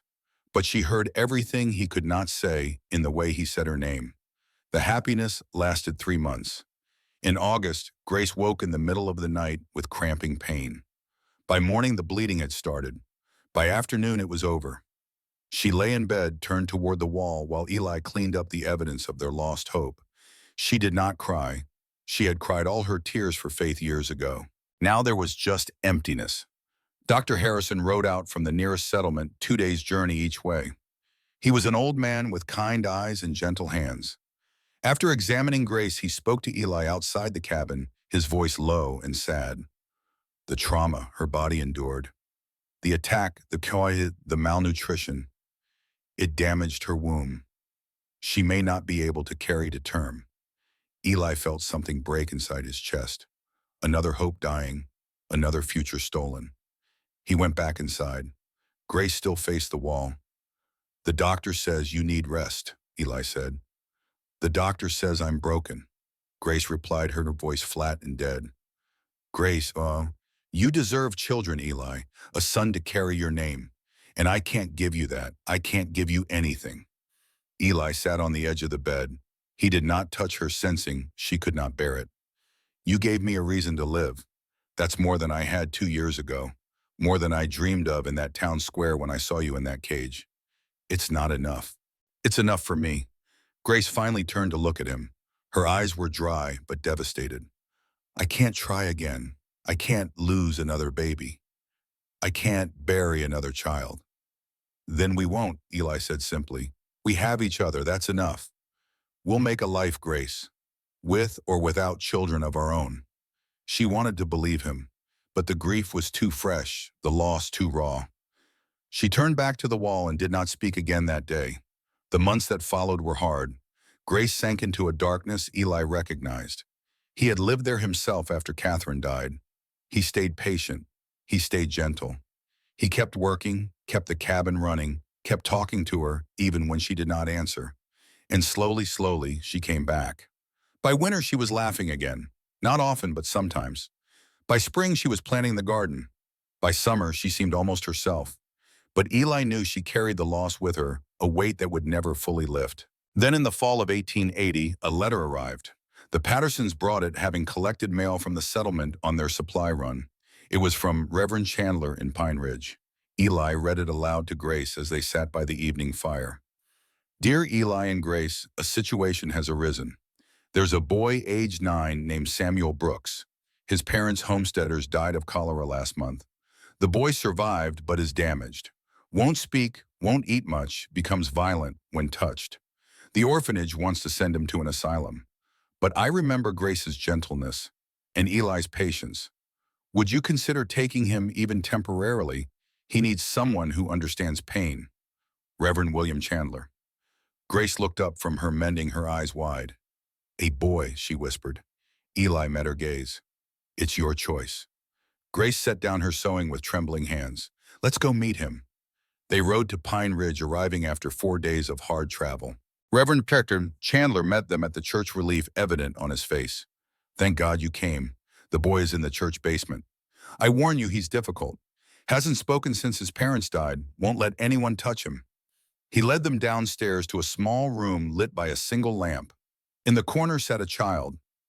Samuel Brooks was small for 9 years old, underfed and hollow-eyed. Dark hair fell into green eyes that looked at nothing and everything. He sat with his knees drawn to his chest, rocking slightly, making no sound. Grace approached slowly as she would approach a wounded animal. She stopped 6 feet away and knelt on the floor. Samuel, my name is Grace. This is Eli. We live on a ranch in Colorado. We have horses and a creek and mountains all around. It's very quiet there. Peaceful. The boy's eyes flickered toward her face, then away. Grace continued, her voice soft and steady. I know you're scared. I know bad things happened. I was scared too once. Bad people hurt me and locked me in a cage. But Eli helped me, and now we help each other. Samuel's rocking slowed slightly. We'd like you to come visit our ranch. If you don't like it, Reverend Chandler will find you somewhere else. But I think you might like the quiet. She extended her hand, palm up, non-threatening. Will you come? The silence stretched out. Reverend Chandler held his breath. Eli stood perfectly still. Then slowly Samuel uncurled from his corner. He stood on shaky legs and crossed the small room. He put his small hand in Grace's large one. Grace's eyes filled with tears. She looked up at Eli and saw his eyes were wet too. Let's go home, she said to Samuel. The boy said nothing, but he held her hand and followed when she stood. And on that porch in 1919, old Eli paused his story again. Full dark had fallen. Inside the house, lamplight glowed warm through the windows. Daniel sat forward, fully engaged, now his eyes bright with interest. Grandmother Grace adopted a boy, he asked. My father Samuel. Your father Samuel, Eli confirmed. Broken boy who needed someone who understood pain. And Grace gave him what she'd needed. Patience, safety, time. Daniel was quiet, thinking. Then the war broke me too, like Samuel was broken. It was the first time Daniel had put words to his trauma. Eli reached over and gripped his grandson's shoulder. Then maybe you need what Samuel needed. Time, patience, people who won't give up on you. Daniel's eyes were wet. I don't know if I can come back from where I've been. Samuel did. Your grandmother did. I did. You can too, Danny, one day at a time. They sat in the darkness for a while, grandfather and grandson bound by blood and story and the shared understanding of what it meant to be broken. Finally, Eli stood. Come on, your daddy saved us dinner. Tomorrow I'll tell you about the years after Samuel came, about how Grace became the most respected woman in 3 counties, about Vernon Cobb's final visit, about the legacy your grandmother built. Daniel stood too. For the first time since coming home, there was something like hope in his eyes. Together they went inside to eat and rest and prepare for the final chapter of Grace's story. The journey back to Stone Cabin took 5 days. Samuel Brooks rode on Grace's horse, sitting in front of her in the saddle, silent as a shadow. He did not speak. He barely ate. When they stopped to camp at night, he would only sleep if Grace sat beside him. Eli watched his wife with the broken boy and saw something he had not seen in the years since the miscarriage. Purpose, hope, the return of light to eyes that had gone dim with grief. On the 3rd night, as Samuel finally slept curled against Grace's side, Eli spoke quietly across the fire. You're good with him. Grace stroked the boy's dark hair with gentle fingers. I know what it's like to be scared all the time, to think the world is only pain and loss. You think we can help him? I think we can try. That's all anyone can do. When they reached the cabin, Samuel stood in the doorway looking at the single room that would be his home. His green eyes took in the stone fireplace, the simple furniture, the loft overhead. You'll sleep in the loft, Grace said gently. It's quiet up there, safe, and we'll be right below if you need us. Samuel climbed the ladder and disappeared into the shadows above. That night, screams woke them. Grace was up the ladder before Eli could move. She found Samuel thrashing in his blankets, caught in nightmare, his small body rigid with terror. She gathered him into her arms, holding him even as he fought her. Shh, you're safe. I've got you. You're safe. The words became a rhythm, a prayer repeated until the fighting stopped, and Samuel went limp, sobbing against her shoulder. Grace rocked him like she had rocked Faith all those years ago, like her own mother had rocked her after her father died. The oldest comfort in the world, arms that held and would not let go. I've got you, she whispered. You're not alone anymore. The first months were hard. Samuel did not speak. He communicated with head shakes and hand gestures when he communicated at all. Loud noises made him flinch. Quick movements sent him scrambling for corners. But Grace had infinite patience. She gave him simple tasks in the garden, weeding, watering, planting seeds. Work that required no words, just steady hands and the quiet company of growing things. Eli taught him to whittle, the two of them sitting on the porch in companionable silence, wood shavings curling at their feet. Grace read to him every evening, stories of adventure and courage, of people who faced darkness and found light. Her voice filled the cabin, steady and sure, a rope thrown to someone drowning. Slowly, Samuel began to emerge. 3 months after he arrived, Grace was in the garden humming a hymn she remembered from the convent. Samuel worked beside her, pulling weeds with careful fingers. Then, so quiet she almost missed it, a voice. Ma. Grace's hands froze in the dirt. She looked up slowly. Samuel's green eyes met hers, terrified and hopeful at once. Can I call you Ma? The weeds in Grace's hands fell forgotten. She was on her knees in an instant, pulling Samuel into her arms. Yes, she said, her voice breaking. Yes, sweet boy, you can call me Ma. Samuel's small body shook with sobs. All the grief he had held inside for months came pouring out. Grace held him and let him cry, her own tears falling into his dark hair.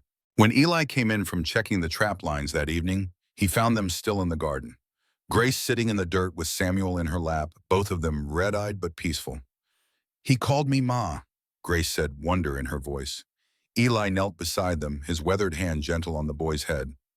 Then that's what you are, he said, and I suppose that makes me Pa. Samuel looked up at him with those two old eyes. Pa, he whispered, testing the word. Eli's throat went tight. He had thought he would never hear that word, that Catherine's death had stolen that future from him. But here it was, not the way he had imagined, but real, precious, given freely by a child who had every reason to trust no one. Yes, son, Eli said, his voice rough. I'm your Pa now. They sat together in the garden as the sun set behind the mountains, 3 broken people becoming a family. The years that followed were good years. Samuel grew strong and tall, learning the ways of the high country from Eli. How to track deer through new snow. How to read weather in the clouds. how to set a trap line and check it in darkness, how to handle a rifle and a horse, and the 100 other skills a man needed to survive in wild country. From Grace, he learned gentler things, how to tend a garden and coax life from stubborn soil, how to read words on a page and find whole worlds hidden in paper and ink, how to be kind even when the world had been cruel. By the time Samuel turned 14 in the summer of 1885, he was nearly as tall as Eli. His voice had deepened. The hollow look had left his eyes. One afternoon, 3 boys from a settlement 30 miles east rode up to the cabin. They were older than Samuel, bigger, the kind of boys who found their courage in numbers. Samuel was splitting wood when they arrived. Grace was in the garden. Eli had ridden out to check the upper trap line. The biggest boy dismounted, swaggering with the false bravado of youth. "You the orphan boy living with the freak woman," he called out. Samuel's axe paused mid-swing. "What did you call her? The freak, the giant. Everyone knows about her, says she killed 3 men with her bare hands. Says she's unnatural." Samuel set down the axe very carefully. His jaw was tight, his hands clenched into fists. "You need to leave." "Or what? You gonna have your freak mother fight us?" Samuel moved so fast the boy did not see it coming. One punch straight and hard, catching the bigger boy in the nose. Blood sprayed. The boy went down. His friends charged in. 3 against 1. Samuel fought like Eli had taught him. Fast and dirty, no rules, just survival. When it ended, all 3 boys were bloodied. Samuel had a split lip and a black eye forming, but he was standing and they were not. "Get off our land," he said, voice cold, "and don't ever talk about my ma that way again." They scrambled onto their horses and rode off. Grace came running from the garden, drawn by the commotion. She took in Samuel's bloody face, the retreating riders, and understood immediately. She led him inside and cleaned his wounds with gentle hands. "Why did you fight?" she asked, though she suspected she knew. "They called you a freak." Grace's hands stilled. "And that made you angry?" "You're my ma. Nobody talks about you like that." Grace cupped his face in her hands, looking into eyes that had been hollow and terrified 5 years ago, and were now fierce with love. "I'm proud of you for defending me," she said softly. "But Samuel, their words only have power if we give them power. I've been called worse. I survived. You will too. I just want them to see you like I see you." "How do you see me?" "The strongest, kindest person I know."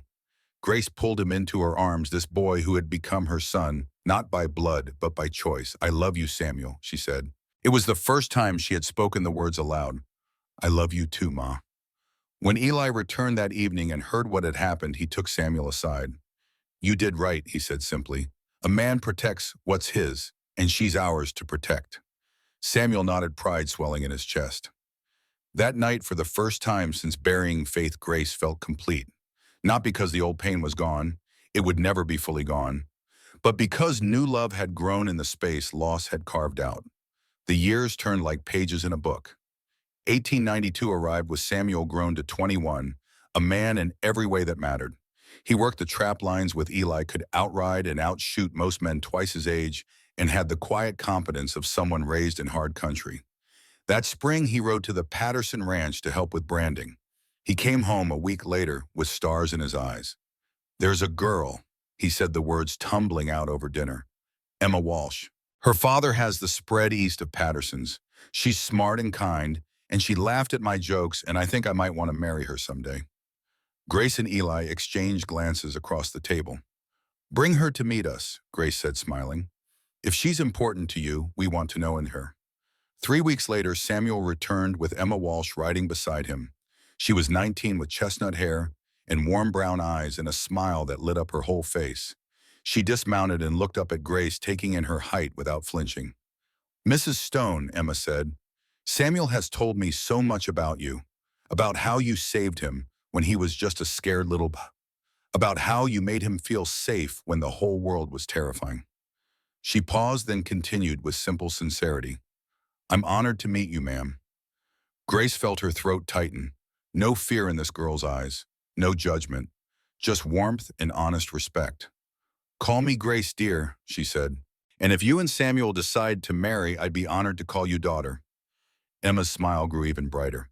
"I'd like that very much." Over the next months, Emma became a frequent visitor to Stone Cabin. She helped Grace in the garden, learned to cook over an open fire rode with Samuel through the high meadows. Grace watched them together and saw in their easy affection something she and Eli had taken years to build. They had the blessing of starting with love, not just survival. In the spring of 1893, Samuel came to Eli with a simple question. I want to marry Emma. I need your permission. Eli looked at the young man standing before him, straight-backed and sure, so different from the hollow-eyed child who had arrived 13 years ago. You don't need my permission, son. You're a grown man. But you have my blessing, and I think your ma will be over the moon. Samuel grinned. I'm going to ask her tonight. The wedding was planned for late summer. Grace threw herself into preparations with an energy Eli had not seen in years. She sewed Emma's dress by hand, every stitch perfect. She planned the food, the flowers, the music. The wedding day dawned clear and beautiful. More than 100 people gathered at Stone Ranch as the cabin and its surrounding land had come to be called. Neighbors from 50 miles in every direction. The Patterson family, the Walsh family.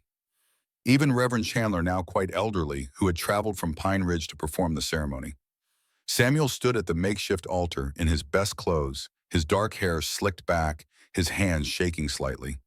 When Emma appeared in her white dress, walking toward him through the crowd, his face transformed with such joy that several women dabbed at their eyes. Reverend Chandler's voice carried across the assembled guests. Dearly beloved, we are gathered here today to witness the joining of Samuel Brooks Stone and Emma Catherine Walsh in holy matrimony. He smiled at the young couple. This family, the Stones, they proved that love heals what hate cannot. Grace and Eli took a broken boy and made him whole through patience and love. Now he starts his own family carrying forward that legacy of kindness. The ceremony was simple and beautiful. Samuel and Emma spoke their vows with voices steady and sure. I do, Samuel said, but Dad, I do, Emma echoed. I now pronounce you husband and wife. Samuel kissed his bride while the crowd cheered, and Eli fired his rifle in celebration, and Grace wept happy tears. At the reception, there was dancing and food and laughter that echoed off the mountains. Grace danced with Samuel, a mother and son dance that left not a dry eye among the watching guests. Thank you, Ma, Samuel said quietly as they turned in slow circles, for everything, for saving me, for loving me, for giving me a home. You saved us too, sweet boy, Grace replied. You gave us purpose when we'd lost our way. Eli cut in grinning. My turn to dance with my beautiful wife. He swept Grace into his arms. She was still taller than him, still broader through the shoulders. It had never mattered. They waltzed across the grass while the fiddler played and the sun set golden behind the peaks. Are you happy? Eli asked. Grace looked around at the celebration, at Samuel and Emma laughing with friends, at the community that had gathered to share their joy, at the ranch they had built from nothing. Yes, she said simply, I'm happy.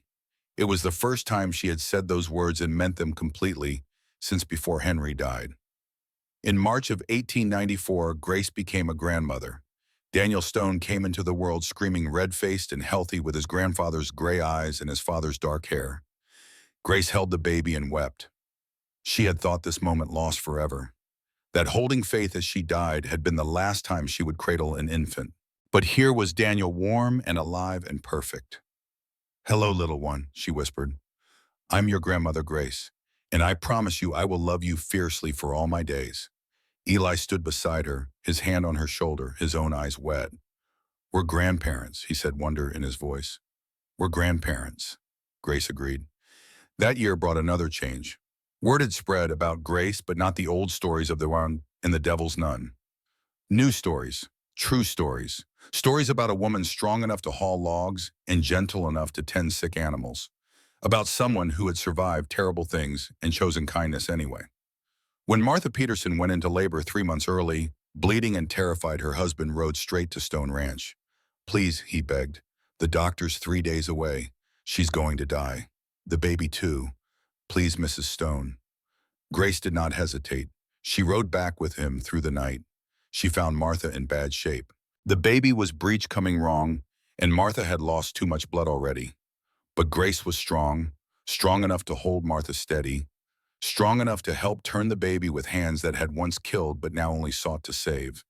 The baby boy was born just before dawn, small but breathing. Martha survived, weak but alive. When the doctor finally arrived 2 days later, he examined mother and child and shook his head in amazement. "Mrs. Stone, you saved them both. Without you, they'd be dead." Word spread. When Susan Crawford's baby got stuck during labor, they called for Grace. When Elizabeth Harper began hemorrhaging after birth, Grace's strength kept her alive until the bleeding stopped. Over the next 4 years, Grace delivered 30 babies in the high country. Women who would have died without her lived. Children who would never have drawn breath came squalling into the world because Grace's strong hands guided them. Mothers began naming their daughters Grace in her honor. The woman who had once been caged as a monster became the angel who saved lives. In the summer of 1898, Grace was in the garden with 5-year-old Daniel when riders appeared on the horizon. 6 men, riding slow and deliberate. Grace's blood went cold. She knew that led horse knew the massive man sitting its saddle. Vernon Cobb. She sent Daniel running to the house. "Get your grandfather, now!" Eli came out with his rifle. Samuel appeared from the barn, his own gun ready. Vernon and his men rode into the yard and stopped. They were armed, their faces hard. Vernon had aged 20 years in the 22 that had passed since Redemption Creek. His hair was gray, his face lined and worn, but the grief in his eyes had not diminished. "Stone," he said. No greeting, no preamble. "Cobb," Eli replied, rifle held casual but ready. "I came for her." Vernon's eyes found Grace. "She killed my brother. That debt's still owed." Grace stepped forward, placing herself between Vernon and her family. "Vernon," she said quietly, "it's been 22 years. Don't matter, my brother's still dead." Grace looked at this man who had carried his hatred for more than 2 decades. She saw what it had cost him. The lines of bitterness carved deep. The hollow eyes of someone who had let grief consume everything else. "I'm sorry about Luke," she said and meant it. "I'm sorry he's dead. I'm sorry you lost your brother. If there had been any other way, I would have taken it." "You're lying." "Am I?" Grace's voice was calm. "Vernon, you know what kind of man Luke was. You knew then. You know now. He and Marcus and Silas, they didn't follow me to that alley to talk. They had knives and hands and intentions no woman should have to face." Vernon's hands tightened on his reins. Grace continued, gentle but relentless. "I fought back because the alternative was dying. Would you have wanted me to just let them kill me? If someone attacked your sister, would you want her to just accept it? That's different." "It's not, and you know it." Vernon's gun hands shook. Behind him, his men looked uncomfortable, perhaps hearing a different story than the one Vernon had told them. Grace took another step forward, unarmed, vulnerable. "You can shoot me, Vernon. 5 guns against 2. You'd win, but it won't bring Luke back. And you'll know for the rest of your life that you murdered an unarmed grandmother.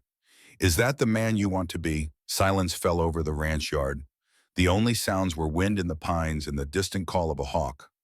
Vernon's gun barrel dropped slowly until it pointed at the ground. "I can't," he whispered. "God help me, I can't." Tears ran down his weathered face, cutting tracks through the dust. "I wanted to hate you," he said. "For 22 years I fed that hate. Let it fill up all the empty places Luke left behind. But you're right. He was my brother and I loved him. But I knew what he was." He looked at Grace with eyes full of terrible grief. "I should have stopped him, should have made him better, but I didn't. And you paid the price for my failure." Grace's own eyes filled. "We both paid Vernon, but we don't have to keep paying." Vernon turned his horse. His men followed, confused but relieved. As he rode away, he called back one last time. "I'll never forgive you, Mrs. Stone, but I'll stop trying to punish you. That's the best I got." "That's enough," Grace said softly. "That's enough." They watched the riders disappear over the ridge. When they were gone, Grace's legs gave out.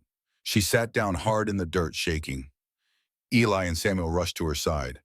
"I thought he was going to shoot you," Eli said, his voice rough with fear. "So did I," Grace admitted. "But I'm tired of running, tired of being afraid. If he was going to kill me, at least it would be on my terms." Samuel helped her stand. "That was the bravest thing I've ever seen, Ma." Grace looked at her son, at her husband, at the ranch they had built, at the life they had made. "Not brave," she said, "just done being a victim." In 1900, Stone Ranch celebrated Grace and Eli's 25th wedding anniversary. Samuel and Emma threw a party that drew 75 people from across 3 counties. Neighbors and friends, families, Grace had helped people Eli had aided over the years. The town elder, a man named Marcus Webb, gave a toast. 25 years ago, a mountain man bought a woman from an iron cage in Wyoming. People said he was crazy. But Eli Stone saw what we couldn't see then, a human being who deserved freedom. Together, they built not just a ranch, but a legacy of kindness. He raised his glass. To Grace and Eli Stone. May we all be half as brave. The crowd cheered and drank. Then Grace stood surprising everyone. She rarely spoke in public. But today, she had words that needed saying. 25 years ago, I sat in an iron cage. People called me a monster. But one man looked past the bars and saw me. Eli gave me freedom. But more than that, he gave me a chance to be more than my worst day. Her voice strengthened. I killed 3 men. That's truth. But Eli showed me I could also save lives, raise a son, love a family, build something good. Everyone deserves that chance. Everyone deserves to be more than their worst moment. The crowd erupted in applause. Women dabbed at their eyes. Men cleared their throats gruffly. Eli stood and kissed Grace in front of everyone, not caring who saw, not caring what they thought. I love you, Grace Stone, he said. I love you too, Elijah Stone, she replied.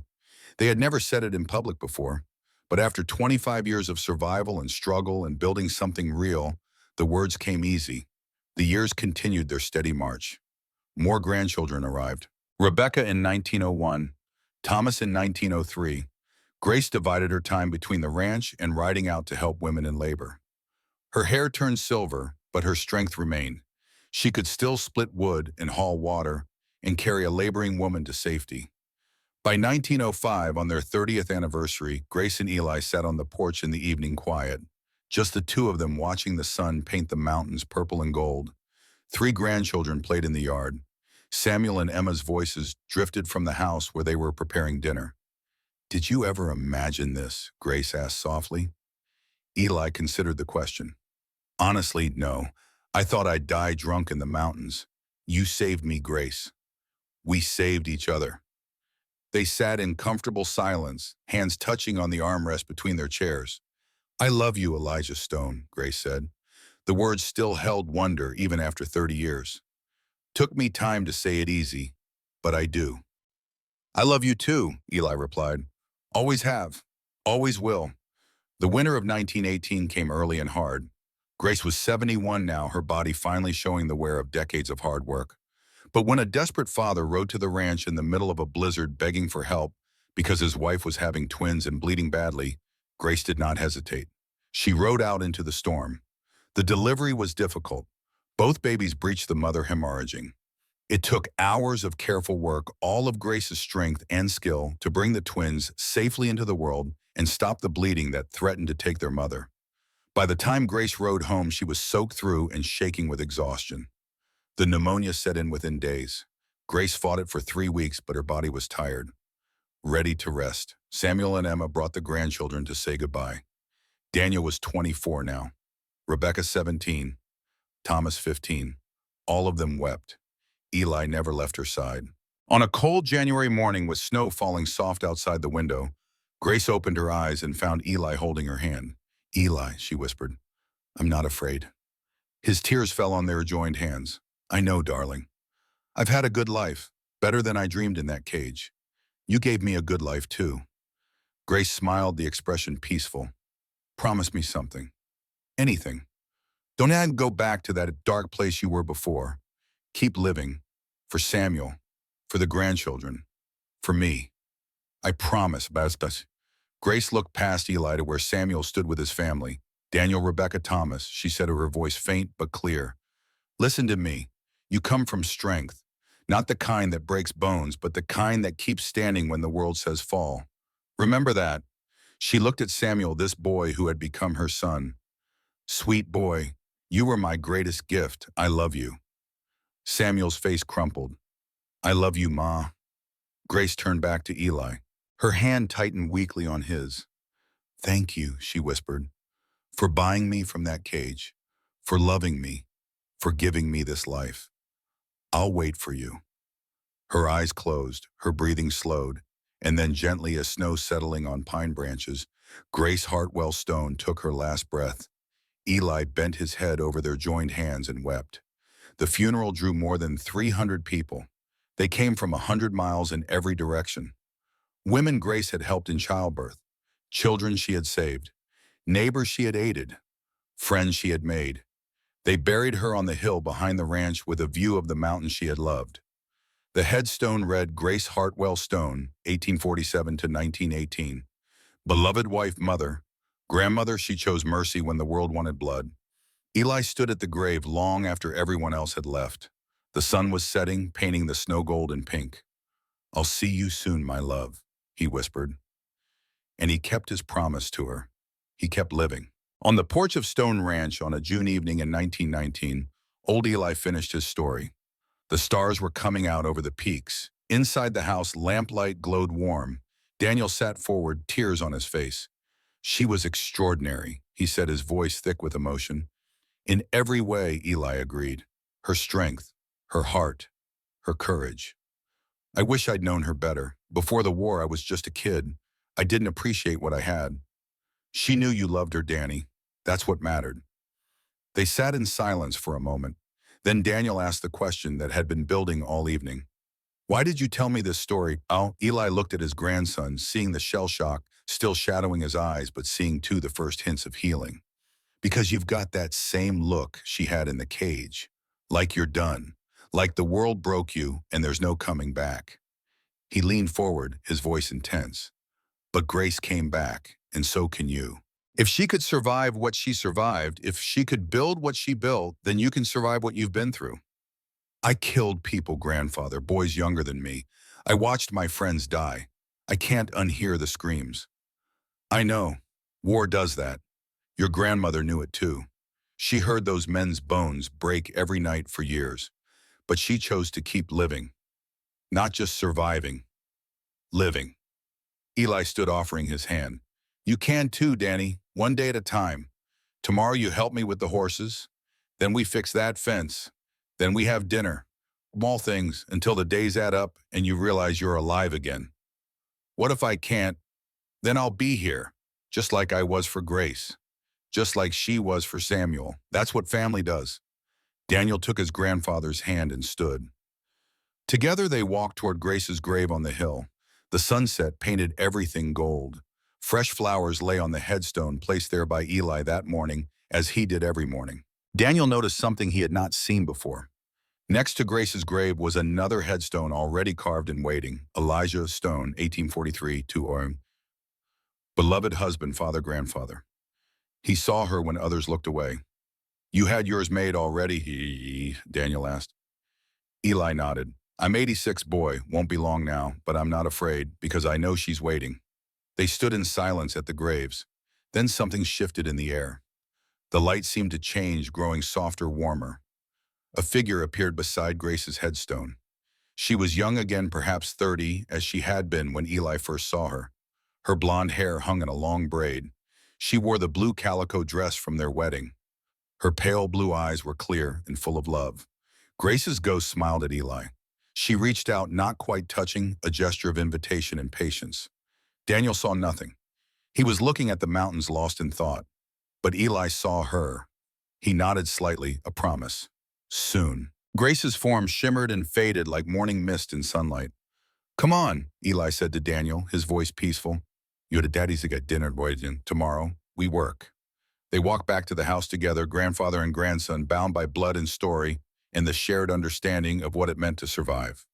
The next morning, Samuel Stone came downstairs to find his father in the rocking chair on the porch. Eli sat peacefully, a photograph in his lap. The picture showed him and Grace on their 25th anniversary, both of them smiling, surrounded by family. Samuel touched his father's shoulder. Eli did not move. Samuel's hand trembled as he felt for a pulse he knew he would not find. Oh, Pa, he whispered. Eli Stone had died in his sleep 6 months after Grace, his face peaceful, a slight smile on his lips. On the table beside him sat a note in his spidery handwriting. Danny, I kept my promise to Grace. I lived. I helped you start to heal. Now I go to be with her. Don't grieve too long. Live your life. Love your family. Remember that broken things can be made whole. All my love, grandfather. They buried Eli beside Grace on the hill. The whole family stood together as Reverend Patterson, son of the old Reverend, spoke the words. Elijah Stone was a good man who loved deeply and lived fully. He saved a woman from a cage, and she saved him right back. Together they built a legacy that continues in all of you. Daniel stood straight in his uniform, tears on his face, but his eyes were clear, focused, present. After the funeral, he stood at his grandparents' graves for a long time. Thank you, grandfather, he said softly, for the story, for pulling me back. I'll remember. I'll live. He touched both headstones, then walked back down the hill to where his father waited. 6 months later, Daniel Stone married a girl from Denver. A year after that, their first child was born. They named her Grace. Stone Ranch stayed in the family, passed from Samuel to Daniel to Grace and beyond. Every generation learned the story of the nun in the iron cage and the mountain man who bought her freedom. The story of two broken people who chose to heal together. The story of strength redefined not as violence, but as the courage to keep living when death seemed easier. The story of a woman who was caged as a monster and died as an angel. And high on a hill in Colorado, two headstones stand side by side overlooking mountains that have watched countless stories unfold and will watch countless more. But of all the stories those mountains have witnessed, few shine as bright as the story of Grace and Eli Stone. Two people who prove that the world only wins if you let it, and they never let it win. Not even for a day. The story ends where it began, on a porch in Colorado, but now the rocking chair sits empty. The mountains stand eternal. The creek still runs cold and clear. The ranch endures. And somewhere beyond sight, perhaps Grace and Eli walk together through high meadows under endless sky, finally at peace, finally whole, finally home. Their legacy lives on in every person who chooses mercy over vengeance, love over hate, hope over despair. In every person who refuses to let their worst day define their whole life. In every person who reaches out a hand to someone in a cage, whether that cage is made of iron or grief or trauma or loss. The story of the nun in the iron cage, it's not just Grace's story. It is the story of anyone who has ever been broken and found the courage to heal. Anyone who has ever been lost and found the strength to be found. Anyone who has ever sat in darkness and chosen against all odds to walk toward the light. That is the legacy. That is what endures. And that Daniel Stone learned as he built his own life and raised his own children is what his grandparents wanted him to understand all along. Not that life is easy, but that it is worth living, even when it is hard, especially when it is hard, because on the other side of hard is something beautiful. Family, love, purpose, peace.